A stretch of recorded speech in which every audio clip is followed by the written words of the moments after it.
دا عکس او انداز د راشد خان دی، د دنیا د ګلوبل کرکټ ګلوبل نړیوال ستوری چې دی د افغانستان، او دا ESPN ورکړی دی د چمپیونز ټرافۍ نه مخکې د تیارۍ لپاره چې کوم عکسونه ورکول کېږي پای کې د وجود د ژبې یا د انداز یا د طریقې ماهران مختلف تشریحات کوي د دا قسمه اشارو.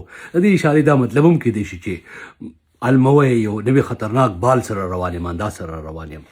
خو دا عکس په داسې وخت کې ESPN ورکړی دی چې د افغانستان په کرکټ باندې د بندیز او د قدغن خبرونه په مطبوعاتو کې راغلل. د برطانیې سیاستدانانو د خپلې لوبډلې نه غوښتل چې په افغانستان سره په پاکستان کې لوبه مه کوئ، په افغانستان کې په جنکو پابندي د تعلیم او د دې احتجاج په توګه داسې وکړئ. په دې کې ډېر غټ ریاکشن راغی، ډېر غټ غبرګون راغی، ډېر غټ بحثونه پرې وشو، سپیسونه پرې وشو. نو په دې وخت کې د ESPN د دې عکس معنی چې ده ممکنه توګه باندې دا نه وي چې زه خطرناک بال سره روان یم، ممکنه توګه باندې دا وي چې خبرې ونه کوي، شور مه کوئ، خولې بندې کوئ یا خاموش.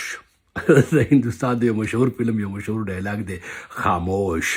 ممکنه توګه صحیح معنی کېدای شي.